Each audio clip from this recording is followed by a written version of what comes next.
Mean राशि वालों, स्वागत है आप सभी का मीन मंथन यूट्यूब चैनल में। बंधुओं, आपके आराध्य आपके कुल देवी से सीधे आपको जोड़ने का कार्य करती है यह एक चीज। आपके कुल देवी या देवता की या आपके आराध्य की सीधी कृपा आपको दिलवाती है यह एक छोटी सी चीज। इस एक चीज को बस आपको सोते समय अपनी तकिए के नीचे रखकर सोना है। उसके बाद स्वयं देवी देवता आपसे संपर्क करेंगे, सपने के माध्यम से आपको दर्शन देंगे और आपकी हर एक मनोकामना को खुद आगे बढ़कर पूरी करेंगे। यह एक चीज इतनी चमत्कारी है कि इसके बारे में वेदों में, पुराणों में खुलकर चर्चा मिलती है। प्राचीन काल में इस एक चीज का प्रयोग ऋषि मुनि अपने लिए किया करते थे ताकि वे दिव्य शक्तियों से सीधे जुड़ सकें, उनका आशीर्वाद प्राप्त कर सकें और अपनी तपस्या को सिद्ध करके मनवांछित वरदान भगवान से, ईश्वर से प्राप्त कर सकें। समय के साथ साथ जब माहौल बदला, वातावरण बदला, तो लोग इस एक चीज के विषय में सब कुछ भूल गए। परंतु आज हम आपको इस एक चीज के विषय में संपूर्ण ज्ञान देने वाले हैं। जी हाँ बंधुओं, आपको इस कार्यक्रम को अंत तक देखना है। गलती से भी, भूल से भी इस कार्यक्रम को मिस मत कर देना, वरना यह इस नए वर्ष की आपकी सबसे बड़ी भूल होगी। वैसे तो हमने आपको इस प्रकार की चीजों के बारे में पहले भी बताया है, परंतु इस चीज के विषय में हम आपको पहली बार बताने जा रहे हैं। यह एक गुप्त रहस्य है, महाशक्तिशाली है, दैवीय शक्तियों को अपने साथ लेकर चलता है। बस जरूरत है तो सही विधि विधान और नियम के साथ इस एक चीज का प्रयोग करना। जब आप इसे प्रयोग करना सीख जाएंगे, जो कि हम आपको अच्छी तरह से सिखाने वाले हैं, तो आप खुद दिव्य शक्तियों के सीधे संपर्क में आ जाएंगे। फिर आपकी जो भी परेशानियां हैं, इच्छाएं हैं, उन्हें आप सीधे अपने देवताओं को बता सकते हैं और देवता आपका मार्गदर्शन करेंगे, आपको गलतियां करने से बचाएंगे और आपको एक ऐसे रास्ते पर लेकर जाएंगे जहां केवल और केवल खुशियां हैं, कामयाबी है और स्वर्ग के समान सुंदर जीवन है। ना केवल यह जीवन, बल्कि मृत्यु के बाद भी देवता आपका साथ नहीं छोड़ेंगे, क्योंकि इंसान इस संसार को छोड़कर जा सकता है, भौतिक दुनिया को और देह को त्याग सकता है, परंतु साधनाएं, पूजा पाठ और भक्ति जन्म जन्मांतर तक उसके साथ ही रहती है। तो यह एक चीज बहुत शक्तिशाली है। इसके विषय में आपको जानना बेहद आवश्यक है, क्योंकि आपने अपने जीवन में बहुत कष्ट देखे हैं। पिछला पूरा साल आपका संघर्ष में बीता है। आपने बहुत उम्मीदें लगाई थी समय के साथ, लेकिन आपकी मेहनत सफल नहीं हुई। हर एक प्रयास असफल होता रहा और संघर्षों की चार दीवारी में आप दब कर रह गए, पिस कर रह गए। परंतु अब समय बदल चुका है। अब यह नया वर्ष मंगल को समर्पित है। मंगल यानी कि ऊर्जा, मंगल यानी कि कुछ कर दिखाने का जज्बा। तो बस अब आपको भी अपनी इस सकारात्मक ऊर्जा का प्रयोग करना है और इस नए वर्ष में एक नई कहानी लिखनी है, जिसमें आप विजेता होंगे, आप कामयाब होंगे, आपकी हर मनोकामना पूरी हो चुकी होगी। लेकिन इसके लिए आपको ना केवल कार्य करने होंगे, बल्कि कुछ ऐसी गुप्त और महाशक्तिशाली क्रियाओं को भी करना होगा जिनके सहारे देवता आपके साथ आ जाएंगे। याद रखना बंधुओं कि हमारे आसपास जो दिव्य शक्तियां हैं, देवता हैं, वे तो हर वक्त हमें देना चाहते हैं, तभी तो उनका नाम है देवता, जो देवे सो देवता। लेकिन हम ही अनजाने में एक ऐसा आवरण अपने आसपास बना लेते हैं, नकारात्मकता के चलते, अपनी गलतियों के चलते, कि हमारे देवता चाहकर भी हमारी मदद नहीं कर पाते हैं। फिर हम कहते हैं कि हम इतनी पूजा पाठ करते हैं, मंदिर जाते हैं, चालीसा पढ़ते हैं, फिर भी भगवान हमारी सुनते नहीं हैं। इसमें भी हमारी ही गलती है, क्योंकि हम केवल एक क्रिया कर रहे हैं, दूसरी विधियों के बारे में नहीं जानते हैं। नकारात्मकता को हटाने के बारे में हम कभी सोचते भी नहीं हैं, अपने आवरण, अपने आचरण को कभी नहीं बदलते हैं। लेकिन अब समय आ गया है जब आपको सब कुछ बदल डालना है। चारों तरफ से प्रयास करेंगे तभी कामयाबी का दरवाजा खुलेगा। यह इतना आसान कार्य नहीं है, नहीं तो हर इंसान न कामयाब हो जाए। सभी क्यों कष्ट में डूबे हैं। हर इंसान कामयाब होना चाहता है, धन दौलत कमाना चाहता है, सुखी होना चाहता है, परंतु सुख का मार्ग सबको नहीं मिलता, मिलता केवल उसी को है जो सचमुच में हर तरफ से प्रयास करता है, कहीं कोई कसर बाकी नहीं छोड़ता है। कहने का मतलब यह है बंधुओं कि आज का यह कार्यक्रम आपको एक ऐसा अनोखा और अद्भुत और दिव्य ज्ञान देने वाला है जो हमारी साधनाओं पर, हमारे जीवन भर के अनुभव पर आधारित है। बस आपको इसे पूरी तरह से समझना है, प्रयोग करना है, जीवन में उतारना है और आने वाला वक्त आपका होगा, इस बात की हम गारंटी देते हैं। बस आपको इस कार्यक्रम में अंत तक रुकना है, तभी हमारी मेहनत सफल होगी, माई के लिए हमारी भक्ति भी सफल होगी। तो चलिए बिना समय गवाए माता रानी को याद करते हुए आज इस कार्यक्रम को शुरू करते हैं। कमेंट में लिख डालना पूरे भक्ति भाव के साथ, जय माँ भद्रकाली कृपा करो। महामाई इतनी दयालु है कि आपके ऊपर निश्चित कृपा करेंगी, हमें पूर्ण विश्वास है, बस भाव पक्का होना चाहिए। इसी के साथ साथ बंधुओं, यदि आप इस चैनल कार्यक्रम पर पहली बार आए हैं तो आप इस चैनल को सब्सक्राइब अवश्य कर लें। ऐसा करते ही आप न केवल हमारे बल्कि महामाई के दिव्य परिवार के सदस्य बन जाएंगे, धाम से जुड़ जाएंगे और फिर माता रानी तो अपने परिवार की रक्षा सबसे पहले करती हैं। जी हाँ बंधु, तो जल्दी से माई के परिवार के सदस्य बनिए और कमेंट बॉक्स में लिख डालिए, मैं भी आपके परिवार का हिस्सा हूँ। जब आप ऐसा लिखेंगे तो हमें बहुत अच्छा लगेगा और हमें बहुत सुख मिलेगा कि हमने माई के परिवार में कुछ नए बालक जोड़ दिए हैं। इसी के लिए तो हम प्रयास कर रहे हैं, बाकी महामाई तो है ही हमारा और आपका सबका कल्याण करने के लिए।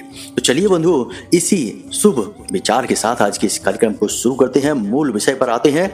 अब आप ध्यान से सुनिए। गुरुजी एक बात बताओ, आप कहते हो वीडियो में कुंडली का विश्लेषण करवाओ, क्या कुंडली का विश्लेषण करवाना जरूरी है? हाँ, कुंडली का विश्लेषण करवाना जरूरी है। क्यों जरूरी है? देखो, जैसे हम बीमार होते हैं तो हम डॉक्टर के पास जाते हैं, अपनी रिपोर्ट लेकर जाते हैं और रिपोर्ट के आधार पर डॉक्टर हमें दवाइयां देता है और वे दवाइयां जब हम खाते हैं तो हमें आराम भी मिलता है और हम जल्दी ठीक भी हो जाते हैं। बजाय इसके कि हम ऐसे ही अंदाजे से दवाइयां लेते रहें, खाते रहें, कभी ठीक होंगे, कभी नहीं होंगे, कभी रिएक्शन भी हो सकता है। आपकी कुंडली जो है वह आपकी रिपोर्ट है, आपका एक्सरे है कि आपके जीवन में कहाँ कष्ट है, कौन सी ग्रहों की दशाएं हैं जो आपको रोक रही हैं, परेशानी आपके जीवन में पैदा कर रही हैं। कोई दोष तो नहीं है, जैसे पितृ दोष होता है, ग्रहों से अलग अलग ग्रहों से जनित होता है, कोई अनिष्ट ग्रह योग तो नहीं है, कोई बाधा तो नहीं है। तो ये आपकी रिपोर्ट है। अगर आप अपनी रिपोर्ट दिखा देंगे तो आपको सटीक समाधान मिलेंगे, समस्याओं का सही कारण पता चलेगा और जीवन में खुशहाली आएगी। नहीं दिखाएंगे तो अंदाजे से दवाइयां लेते रहिए, ठीक होने की कोई गारंटी नहीं है। बंधुओं, एक कहावत कही जाती है, विनाश काले विपरीत बुद्धि। जब इंसान का बुरा वक्त आता है तो उसकी बुद्धि एकदम उल्टी हो जाती है, वह ऐसे कार्य करने लगता है कि बर्बादी उसका इंतजार करती है और एक दिन वह उसी बर्बादी में डूबकर मिट जाता है। लेकिन ठीक इसके विपरीत भी एक कहावत है जिसे आपने शायद कभी सुना नहीं होगा, क्योंकि लोग नकारात्मक बातों को ही करते हैं और उन्हीं में रस भी आता है लोगों को। तो इसकी विपरीत कहावत है, उत्थान काले अनुकूल बुद्धि। यानी जिनके जीवन में उत्थान होना होता है उनकी बुद्धि इतनी अनुकूल हो जाती है कि वे केवल अच्छे अच्छे कार्य करते हैं, अच्छे मार्ग पर चलते हैं और ऐसे फैसले लेते हैं जो उन्हें उन्नति की ओर ले जाते हैं। यह समय का परिवर्तन होता है, यानी कि समय में इतनी शक्ति है कि वह किसी को भी कहीं भी पहुंचा सकता है, राजा को रंग और रंग को राजा बना सकता है। तो बस बंधुओं, समय आपका भी अब बदलने वाला है। आपके जीवन की परेशानियां, नकारात्मकताएं और कष्ट का समय अब जाने वाला है। लेकिन इस बदलते समय का पूरा लाभ आप तभी ले पाएंगे जब आप प्रयासरत रहेंगे। कहावत कही जाती है ना बंधुओं कि डूबते को तिनके का सहारा। तो आपने जो भी अपने जीवन में प्रयास किए हैं वे तिनके के समान थे, लेकिन अब ईश्वर का, भगवान का हाथ आ रहा है आपकी मदद करने के लिए। यह जो नया वर्ष है यह आपके जीवन में कई प्रकार की खुशियां लेकर आएगा। हाँ, थोड़ी बहुत नकारात्मकताएं अवश्य होंगी, लेकिन आपका उद्धार भी होगा, यह बात निश्चित है। क्योंकि बंधुओं, हम आपको बता दें कि पिछला वर्ष तो शनिदेव को समर्पित था और शनिदेव कभी जीवन में किसी को आगे बढ़ने देते ही नहीं हैं। उनकी खुद की चाल बहुत धीमी है तो वे जीवन की गति को भी बहुत धीमा कर देते हैं। इसीलिए पिछले साल आपने लगभग पूरी साल इंतजार ही किया है, अच्छे समय का इंतजार, शुभ घड़ियों का इंतजार, कुछ भी जीवन में ऐसा हो जाए जिससे आपको अच्छा लगे, ऐसे पल का इंतजार, सुख के पलों का इंतजार। लेकिन वह इंतजार पूरा नहीं हुआ इस साल। लेकिन ऐसा नहीं है, यह साल बहुत तेजी से गुजरेगा, सब कुछ बहुत ही गति के साथ निकलेगा। यदि आपने दौड़ नहीं लगाई, भागे नहीं तेजी से, तो आप पीछे रह जाएंगे। तो हम आपको बता दें कि इस साल आप अपनी गति को कैसे बढ़ा सकते हैं, कैसे आप उन लक्ष्यों को हासिल कर सकते हैं जिनके लिए आप अब तक तड़प रहे थे, परेशान हो रहे थे। 3 बातों का आपको इस पूरे साल यानी पूरे 2025 में ख्याल रखना है। जो इन 3 बातों का ख्याल नहीं रखेगा वह बर्बाद हो जाएगा, फिर जीवन में कभी उठ नहीं पाएगा। इस बात की हम गारंटी देते हैं, क्योंकि यह साल है ही बड़ा तेजस्वी, बड़ा ऊर्जावान। तो ध्यान से सुनिए। सबसे पहला कार्य है कि आपको अनुशासित होना पड़ेगा। पूरे डिसिप्लिन के साथ, अनुशासन के साथ जीवन को जीना होगा। हर एक कार्य का एक समय होता है। समय के बाद किया गया कार्य बिना मतलब का हो जाता है, अपनी शक्ति को खो देता है। जैसे कि ऑफिस जाने का समय यदि 10 बजे का है, तो आप यदि 10 बजे के बजाय 11 बजे 12 बजे ऑफिस जाते हैं तो आपके ऑफिस जाने के कार्य का कोई महत्व ही नहीं है। लोग ना तो आपकी इज्जत करेंगे, ना ही सम्मान देंगे, और ना ही आप अपने कार्य को ठीक तरह से पूरा कर पाएंगे। यानी कि आपने कार्य भी कर दिया और उसका कोई महत्व भी नहीं रहा। इसी तरह से हम कहते हैं कि हर एक कार्य का अपना महत्व है, समय है। तो इस समय की शक्ति को पहचानना है। हर कार्य को बिल्कुल टाइम पर पूरा करना है। टाल मटोल बिल्कुल नहीं करनी है, बिल्कुल लेट लतीफी नहीं करनी है। जब तब यदि कोई विशेष परिस्थिति है तो बात अलग है, परंतु अक्सर आप कोशिश यह करें कि सूर्योदय से पहले जागें, स्नान आदि करने के बाद भगवान का पूजा पाठ अवश्य करें, चालीसा पढ़ें, आरती करें, जो भी आप करना चाहें वह करें, गाय के घी का दीपक जलाएं और उसके बाद पूरे नियम संयम के साथ अपने कार्यों को समय पर पूरा करें। यदि आप पूरे साल अनुशासित रहते हैं तो आप निश्चित तौर पर वह सब कुछ हासिल कर लेंगे जो आप सोच कर बैठे हैं, क्योंकि यह मंगल का वर्ष है। और मंगल कौन है? वह सैनिकों का नायक है, सेनापति है। अनुशासन तो उसके रग रग में है, तो अनुशासन में आपको भी रहना होगा। दूसरा नियम यह है कि इस पूरे वर्ष आपको अपनी वाणी पर, अपने मन पर नियंत्रण रखना होगा। जी हाँ बंधुओं, कहने का मतलब यह है कि आप उल्टा सीधा कुछ भी खाएंगे नहीं, उल्टा सीधा कहीं घूमेंगे नहीं, समय बर्बाद नहीं करेंगे, उल्टा सीधा खाकर अपनी सेहत बर्बाद नहीं करेंगे, और सबसे महत्वपूर्ण कि उल्टा सीधा किसी से कुछ भी बोलेंगे नहीं। वाणी पर पूरा नियंत्रण, यानी आपको अपने ऊपर पूरा नियंत्रण इस पूरे वर्ष रखना होगा। यह आपके नियंत्रण की परीक्षा होगी। आप अपना नियंत्रण खोएंगे और आप इसके साथ साथ बहुत कुछ खो देंगे। आपकी सेहत भी जाएगी और मान सम्मान तो जाएगा ही जाएगा। बंधुओं, आप यदि किसी से अनाप शनाप बातें करेंगे, समय खराब करेंगे, व्यर्थ की बहसबाजी में पड़ेंगे तो आपका कीमती समय तो जाएगा ही जाएगा, उल्टा आपके काम पर भी इसका बहुत प्रभाव पड़ेगा। आप बेहद भावुक इंसान हैं। आप किसी से 2 बातें कह दें और वह आपसे जब कोई ऐसी बात बोले जो चुभने वाली हो तो सकता है कि उसके ऊपर आपकी बात का कोई प्रभाव न पड़े, लेकिन आप उसकी बात को लेकर दिन भर बैठे रहें, मन में उधेड़ बुन चलती रहे और आपका मन भी खराब हो जाएगा, आपका मनोबल भी कमजोर हो जाएगा। तो ऐसे में आप अपने काम पर कैसे ध्यान लगाएंगे? तो कहने का मतलब यह है कि नपी तुली बातें करें, नपे तुले कार्य करें। कोई भी कार्य करने से पहले यह जरूर सोचें कि कहीं इसका कोई साइड इफेक्ट आपको प्रभावित तो नहीं करेगा। ऐसा सोचकर यदि आप चलेंगे तो निश्चित तौर पर इस 2025 में आप 100% कामयाब होंगे। मंगल के अनुरूप आप चल रहे हैं। अब तीसरा नियम है, यह इन दोनों नियमों से सबसे ऊपर है। जी हाँ बंधुओं, यह नियम ऐसा है जो आपको भगवान से जोड़ता है। अब ध्यान से सुनिए। मंगल के अधिपति हैं हनुमान जी, और हनुमान जी एक ऐसे देवता हैं जो अपनी भक्ति के लिए जाने जाते हैं, समर्पण के लिए जाने जाते हैं। तो आपको भी यही स्वभाव अपनाना होगा। हमने अपने बहुत सारे कार्यक्रमों में अब तक लोगों को इस वर्ष का श्रेष्ठतम उपाय हनुमान चालीसा बताया है। इसीलिए तो बताया है क्योंकि हनुमान चालीसा में इतनी शक्ति है जो आपके अंदर भक्ति की आग को जला सकता है। बस भाव के साथ आपको बोलना है। कहने का मतलब यह है कि इस पूरे वर्ष आपको जो भी आपके आराध्य हैं, कुल देवता हैं, उनकी बहुत अच्छे से भक्ति करनी है। समय समय पर कुछ विशेष अनुष्ठान करते रहने हैं, साधनाएं करते रहना है। साधना पूजा पाठ का श्रेष्ठतम उच्चतम स्तर होता है। एक तो वह पूजा पाठ होती है जो हमने सुबह जागकर आरती कर ली, चालीसा पढ़ लिया। यह तो सामान्य सी नित्य कर्म पूजा है। देवी देवता इससे प्रसन्न तो हो जाते हैं, परंतु उनकी कृपा प्राप्त नहीं होती है। कृपा प्राप्ति के लिए थोड़ा सा मेहनत करनी पड़ती है, कठिन प्रयास करने पड़ते हैं, तो जिसके लिए साधनाएं बनी होती हैं। गृहस्थ जीवन में भी साधनाएं की जा सकती हैं। असल में साधना का विधान ही गृहस्थ जीवन के लिए बना है। तो आपको क्या करना है, जो भी आपके आराध्य हैं, चाहे माँ दुर्गा हो या फिर माँ बगलामुखी भद्रकाली हो या हनुमान जी, भगवान श्री कृष्ण हो, जो भी हो, उनके लिए जो विशेष पूजा पाठ के अनुष्ठान होते हैं, उनके साथ साथ कुछ विशेष साधनाएं भी होती हैं। किसी की 31 दिन की, किसी की 41 दिन की, किसी की केवल 11 दिन की। जैसे हनुमान जी का 100 चालीसा पाठ का एक अनुष्ठान होता है। इसे आप यदि 11 दिन कर डालते हैं तो हनुमान जी स्वयं आपकी हर मनोकामना पूरी करेंगे, बिल्कुल आपके मन के अनुसार करेंगे। यह कैसे होता है? याद रखना कि साधना में मेहनत बहुत लगती है। तो यह कैसे होगा? किसी मंगलवार के दिन से आप इस क्रिया को शुरू करें। प्रतिदिन 100 हनुमान चालीसा का पाठ करना है। हनुमान चालीसा में खुद ही लिखा है, जो 7 बार पाठ कर कोई, छूटे बंद महासुख होई। महासुख मिलता है, यह जो सुखों से बहुत ऊपर होता है, भगवान का दिया होता है। तो 7 बार का मतलब है 100 बार। तो जब आप प्रतिदिन 100 हनुमान चालीसा पाठ का संकल्प लेते हैं और 11 दिनों तक लगातार ऐसा करते हैं तो हनुमान जी की विशेष कृपा, किसी किसी को तो हनुमान जी के दर्शन भी हो जाते हैं सपने में, अनुभूतियों में। कभी देवता साक्षात प्रकट नहीं होते, यह इतना आसान नहीं है। नहीं तो हर गली में 2-4 लोग हनुमान जी को दर्शन किए बैठे मिले, लेकिन ऐसा नहीं होता है। जीवन भर की तपस्या लगती है तब देवता प्रकट होते हैं, परंतु उनकी अनुभूतियां जरा सी मेहनत से आ जाती हैं या सपने में उनके दर्शन भी होने लगते हैं, तो आपको भी हो जाएंगे। तो पूरी साल में कभी तो आप यह कर लें, इसमें कोई बहुत ज्यादा बड़ा प्रयास नहीं है। एक 100 हनुमान चालीसा पाठ में आपको 3 या 4 घंटे लगने हैं, तो 10 या 11 दिन का यह मेहनत का प्रयास है, परंतु हनुमान जी का जीवन भर का साथ भी तो मिलेगा। तो 11 दिन का यह कठोर संकल्प कर डालिए, खूब मेहनत करिए और आपको निश्चित सफलता मिलेगी।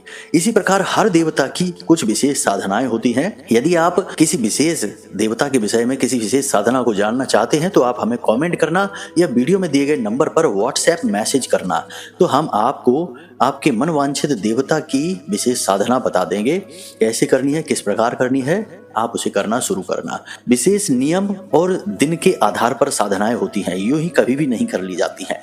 तो सारी चीजें आपको हम बता देंगे। आगे आने वाले कार्यक्रमों में भी हम साधनाओं के विषय में चर्चा अवश्य करेंगे।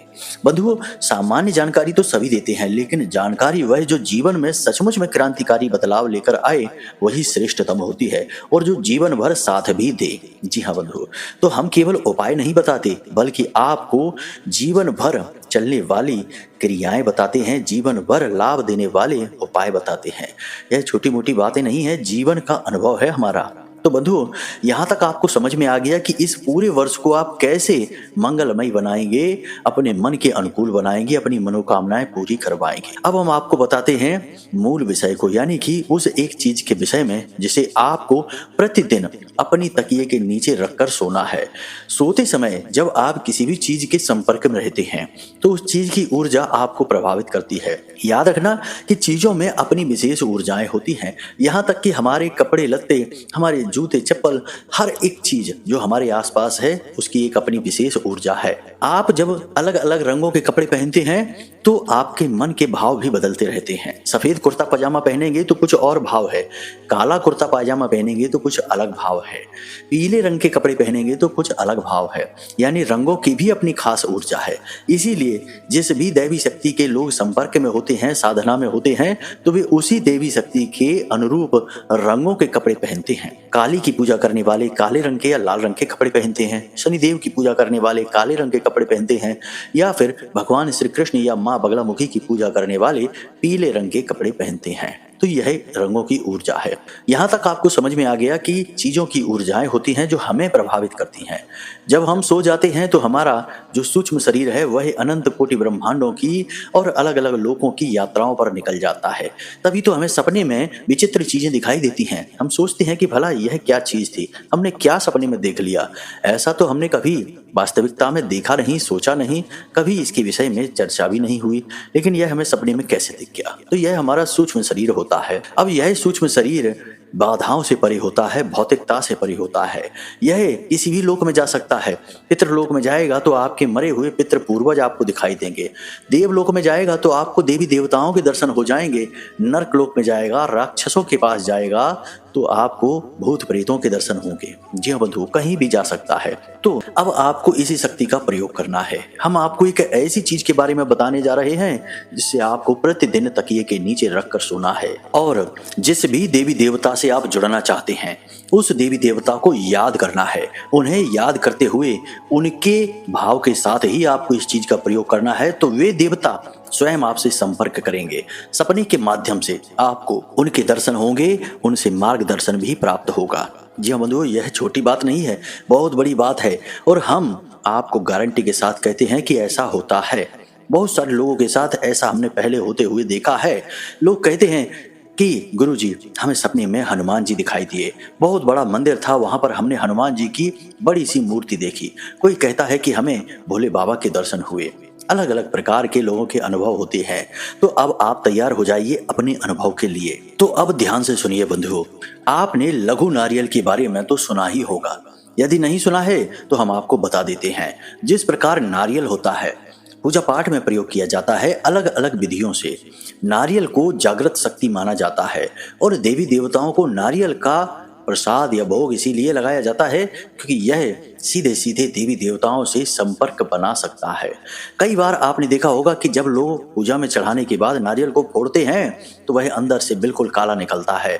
तो लोग कहते हैं कि देवताओं ने इस नारियल को ग्रहण कर लिया है, इसीलिए यह सूख चुका है, काला पड़ चुका है। इसी प्रकार अलग अलग प्रकार के नारियल के प्रयोग भी होते हैं। गुप्त प्रयोग होते हैं, कुछ तांत्रिक होते हैं, कुछ सात्विक होते हैं, लेकिन हम फिलहाल आपको पूर्ण सात्विक प्रयोग बता रहे हैं। आपको बिल्कुल भी घबराने की, डरने की आवश्यकता नहीं है। ध्यान से सुनिए। लघु नारियल नारियल का ही एक छोटा रूप होता है, लेकिन नारियल से कहीं ज्यादा शक्तिशाली होता है। इसे बीज नारियल भी कहते हैं और सूक्ष्म नारियल के नाम से भी जाना जाता है, लेकिन लघु नारियल आज के समय का नाम है, इसलिए आप इसे आसानी से ढूंढ पाएंगे। तो आपको बाजार से 2 लघु नारियल लेकर आने हैं। लघु नारियल की खासियत यह होती है कि इसे हमेशा जोड़ी में ही खरीदा जाता है, अकेला नहीं। तो 2 लघु नारियल आपको लेकर आने हैं। दोनों लघु नारियल को गंगा जल छिड़क कर शुद्ध कर लेना है और पवित्रता के साथ इन्हें अपने पूजा घर में रख देना है, लाल कपड़े में लपेट कर। अब यह क्रिया आपको करनी है शनिवार के दिन। किसी भी शनिवार के दिन आप इस क्रिया को करेंगे, आपके मन वांछित देवी देवताओं को भाव में रखते हुए, मन में रखते हुए। जैसे आप हनुमान जी के दर्शन करना चाहते हैं, उनसे जुड़ना चाहते हैं, उनकी भक्ति करते हैं, तो हनुमान जी के लिए मन में भाव रखें।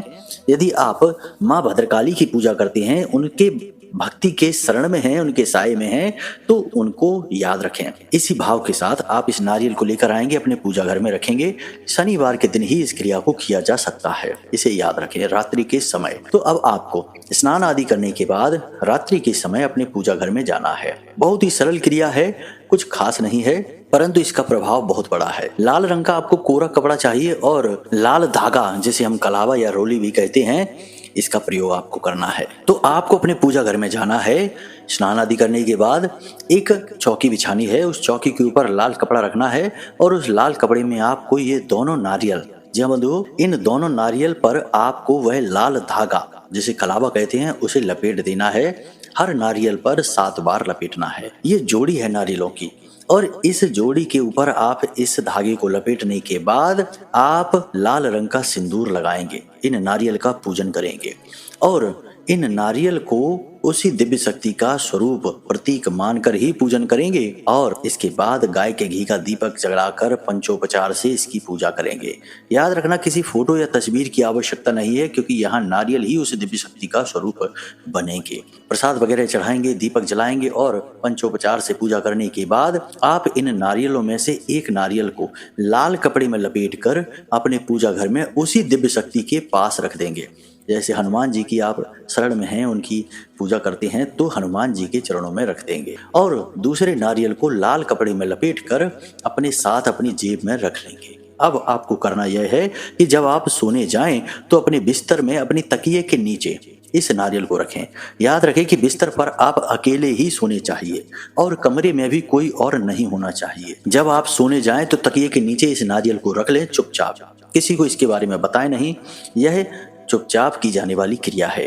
रात को सोते समय अपनी छाती पर दोनों हाथ रखें और मन में इसी भाव को रखें कि आपके जो भी आराध्य हैं, देवता हैं, आपको उनकी मदद की आवश्यकता है, वे आपको सपने में दर्शन दें। आपसे जुड़ें। इस प्रकार का निवेदन आप करते हुए सो जाएं।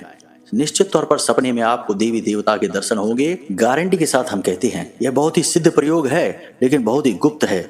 इसके बारे में लोग जानते नहीं हैं। जो जानते हैं वे इसका प्रयोग कर लेते हैं। सुबह के समय जब आप सोकर जागें तो नारियल को वहीं रखा छोड़ें। स्नान आदि करने के बाद पवित्रता के साथ उस नारियल को वहां से उठाएं और अपने पूजा घर में उसी देवता के चरणों के नीचे रख दें। यदि आपको देवता का आभास होता है, स्वप्न दिखता है, तो उसे धन्यवाद अवश्य दें। यदि नहीं होता है तो उससे सुबह निवेदन करें कि हे प्रभु, हे महामाई, हे देवता, हम आपकी शरण में हैं। आप हमें दर्शन देकर हमारा उद्धार करिए। हमें आपकी बहुत आवश्यकता है। इस प्रकार निवेदन करिए। फिर रात्रि के समय इस क्रिया को फिर से दोहराइए, यानी कि गाय के घी का दीपक जलाइए, देवता से निवेदन करिए और उसके बाद उन दोनों में से एक कोई भी नारियल उठा लीजिए। कोई ऐसा फिक्स नहीं है कि यही नारियल उठाना है। कोई भी एक नारियल उठाइए और उसे अपने तकिए के नीचे रखकर सो जाइए। याद रखना कि ये लघु नारियल हैं, छोटे आकार के होते हैं, ज्यादा बड़े नहीं होते हैं, इसलिए इन्हें तकिए के नीचे रखना आसान है। बस इस प्रयोग के विषय में किसी को बताना नहीं है। 7 दिन के अंदर अंदर देवता की शुद्ध अनुभूति आपको होगी, श्रेष्ठ मार्गदर्शन प्राप्त होगा और आपका जीवन बिल्कुल बदल जाएगा। आप स्वयं भी पूर्ण रूप से बदल जाएंगे। इस बात की हम गारंटी देते हैं। पूरे भरोसे के साथ, आस्तिकता के साथ, धार्मिकता के साथ इस प्रयोग को करिए और आश्चर्यजनक परिणाम है इस प्रयोग के। आपको भी खुद बहुत आश्चर्य होगा कि यह प्रयोग कितना शक्तिशाली है और कितना सरल भी है। याद रखना बंधुओं कि ज्यादातर जो शक्तिशाली विधियां हैं वो सरल ही होती हैं। ज्यादा दिखावेबाजी, ढोंग और ड्रामेबाजी की आवश्यकता नहीं होती। दिव्य शक्तियों से जुड़ने के लिए सरल स्वभाव से ही देवता प्रभावित होते हैं। तुलसी बाबा ने श्री रामचरितमानस में क्या लिख दिया? निर्मल मन जन सो मोहि पावा, मोहि छल छिद्र कपट नहीं भावा। तो यही तो देवता कहते हैं। तो सरलता के पीछे न जाइए। बड़ा ही शक्तिशाली यह प्रयोग है, इसे करिए। फिर इसके परिणाम क्या हुए आप हमें कमेंट करके अवश्य बताना, या वीडियो में दिए गए नंबर पर व्हाट्सएप मैसेज करके बताना। हमें भी इंतजार रहेगा। हमने तो इस प्रयोग को हजारों बार अपनाया है और इसके सर्वोत्तम परिणाम प्राप्त किए हैं। सीधे माता रानी के दर्शन किए हैं। कोई माने या ना माने, लेकिन हम कहते हैं आपको कि हमने माई के सीधे दर्शन किए हैं, तो आपको भी होंगे। बस आपको भाव बनाना है। तो चलिए इसी के साथ साथ आज के इस कार्यक्रम को यही समाप्त करते हैं। यदि कोई प्रश्न आपके मन में उठे तो आप वीडियो में दिए गए नंबर पर फोन करके पूछ सकते हैं। कुंडली का विश्लेषण यदि कराना चाहते हैं तो नंबर पर फोन करके अपनी डिटेल दे दें और छोटी सी एक दक्षिणा के साथ जो माई के चरणों में समर्पित की जाएगी, अपनी कुंडली का श्रेष्ठतम आकलन करवा लें। तो चलिए बंधुओं, आज के इस कार्यक्रम को यहीं समाप्त करते हैं। हमेशा हंसते रहिए, मुस्कुराते रहिए, सकारात्मक रहिए और महामाई पर अपनी आस्था और विश्वास बनाकर रखिए। आपका उद्धार होगा। प्रेम से बोलिए जय माई की, जय मां भद्रकाली। माता रानी आपका कल्याण करेंगी। धन्यवाद।